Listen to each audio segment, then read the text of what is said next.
Kété a parlé de moyens traditionnels et de moyens modernes. Et Cissé, moyens exogènes et endogènes. Pour dire finalement que ces modalités-là, très souvent, à travers leur vécu, finissent par être institutionnalisées. Il a parlé de la... Il a évoqué le Sinankuya. Quelque part, il a parlé dans une phrase, il a dit que le Mali garde jalousement. Et je crois qu'au Mali, on doit faire attention. Hein, parce qu'on a ce penchant à nous accaparer du Sinankuya. Alors que ce n'est pas que malien. Au Sénégal, les Sérères, les Toucouleurs, les Diola, les Mandjak, ils ont ça, cette tradition. En Guinée-Bissau, au Burkina. Moi, je ne savais pas qu'entre les Peuls et les Bois, il y avait ce cousinage. J'arrive au poste de frontière, l'agent il commence à s'en prendre à moi, dès qu'il a pris mon passeport. C'est après que j'ai compris que c'était ça. Au Niger aussi, je parle sous le contrôle des Nigériens ici. Donc, on peut citer des exemples comme ça. Mais ce qui est important, peut-être qu'on ne le dit pas souvent, le Sinankuya a été institutionnalisé en 1236 dans la charte de Kourkanfouga.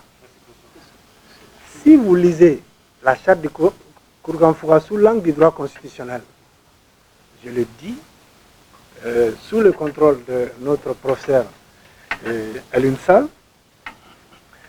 le Sinankuya dans la charte de Kourkanfouga a été institué comme contre-pouvoir pour prévenir les dérives des princes de l'époque.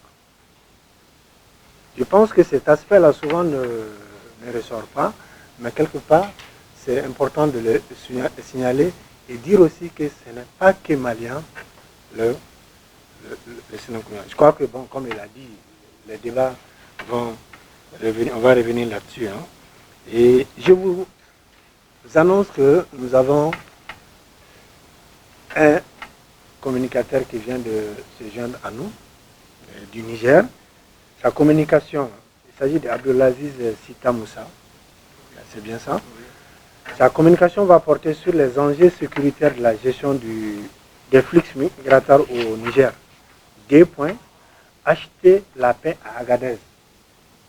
Pour ceux qui ne savent pas, Agadez c'est vraiment la porte du Sahara.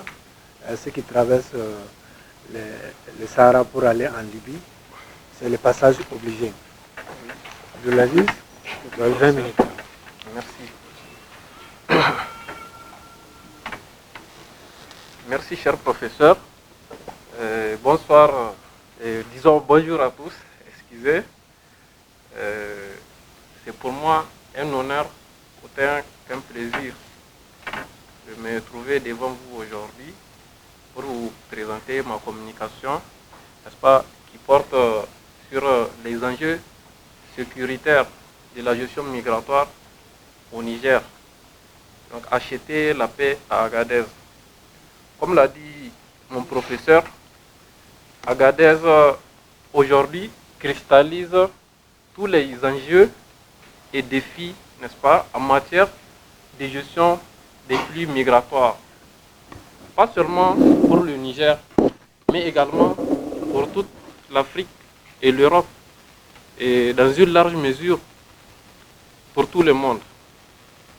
Donc, on sait très bien qu'aujourd'hui, les questions migratoires dominent l'actualité internationale avec le cortège de morts que l'on voit à travers le Sahara et aussi la Méditerranée.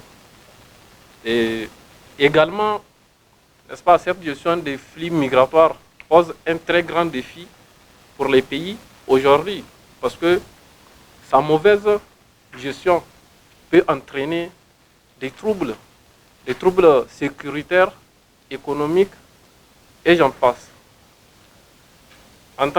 Pour ceux qui sont maliens, en tant que malien, donc je n'ai pas besoin de rentrer trop dans les détails parce que le Mali est un pays qui a une très